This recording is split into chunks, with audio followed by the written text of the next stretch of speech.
Hi everyone, it's Dr. Lalitaa here. Today's video is all about, are thoughts important?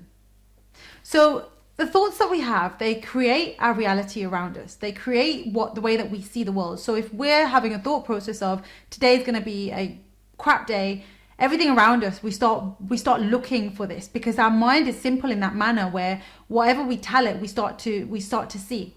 And you start to miss out on the good things that day because your mind is focused on, no, but today's gonna be a bad day. So you've already set the scene that day.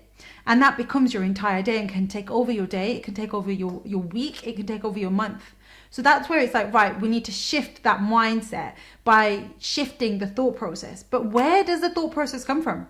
The thought process is actually, it comes from the beliefs that we hold of ourselves. So if, for example, we feel like I deserve not to be happy, for example, that is the thing that can be driving, well, today's going to be a crap day. It's another day that I don't get to enjoy things and everyone else gets it, but apart from me, I don't deserve this.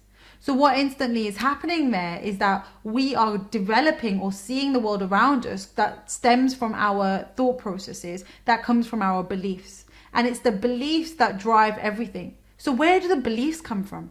Where are these beliefs created? Because we're not born with these beliefs, and they exist because what happens is, growing up, you are interpreting the world in a very different way. And as you're interpreting the world, that then validates beliefs. So for example, if you're a child and you're growing up and you start to realize that every time you cry, you're told off. You may start to understand that it's not okay for me to cry. And crying starts to sort of resonate in your mind that it's a weakness. So if I cry, I get shouted at and I get in trouble.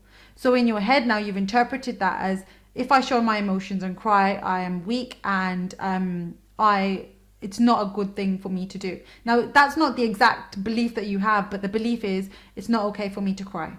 So then every time now you wanting to cry in front of someone, or you're starting to get tearful, instantly you might start to suppress these emotions, and it might come out in anger, or it might be that you then you spend some time just introverting away for a while because you feel like, I need to manage this emotion. So what is going on here? Why is it that you're coping that way? Because you've always been told, or the belief within you is telling you that it's not okay for me to cry.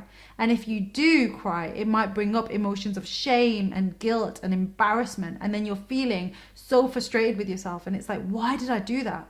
And often this is where people then can develop anxiety, because they're wanting to be a certain way in the world, but they feel like they can't because their conditioned self or their belief system is telling them that it's not okay. And this is where people can also start to present with the same patterns over and over again. And it's like, why didn't I learn from my last relationship that that's not what I should be doing? Or why did I not learn this with my last, with the friends that I had last time, that if I keep doing too much, they just take advantage? Why did I not learn this? Why did I not learn this?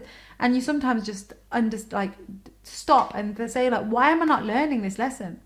And often it comes back from our beliefs. So the beliefs that we have is that I'm not good enough, for example. So you might start finding yourself in situations or developing friendships or entering romantic relationships where you're in a position where you're not good enough, where you're not heard, where you're not seen.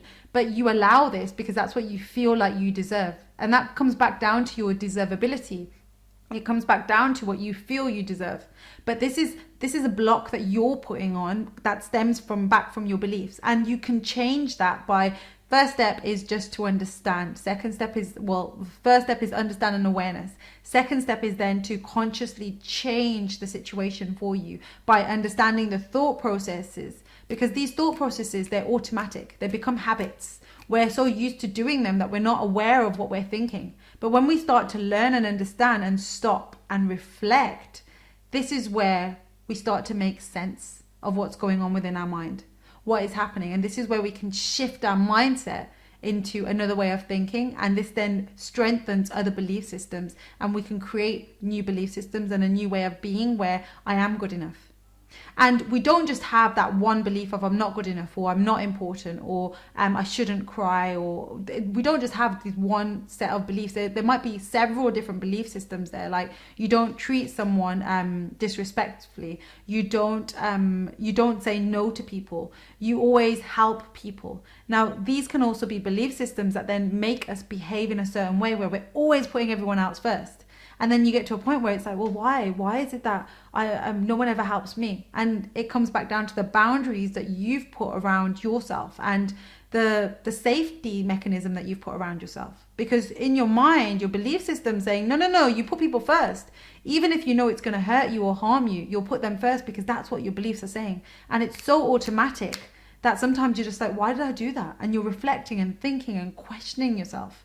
But when you stop and you break down what's going on internally, you can start making sense of it and you understand more, and you're coming from more of an intentful place where you're consciously making sense of what's going on, but also consciously making choices in moving forward. So if you struggle with your thoughts, if you think thoughts are important, yes, thoughts are important, but also ultimately your thoughts are driven by your beliefs, which come from your interpretations of the experiences that you've been through. And that's the important thing to acknowledge and understand. Because sometimes people will say, well, I've had a really good upbringing. I don't understand. Like, why do I still feel like I'm not good enough? Just if you have had a good upbringing, there's still points in your life that might have happened that you don't even realize. And that's also blocking, like, I had a good upbringing, and you're not allowing yourself to reflect.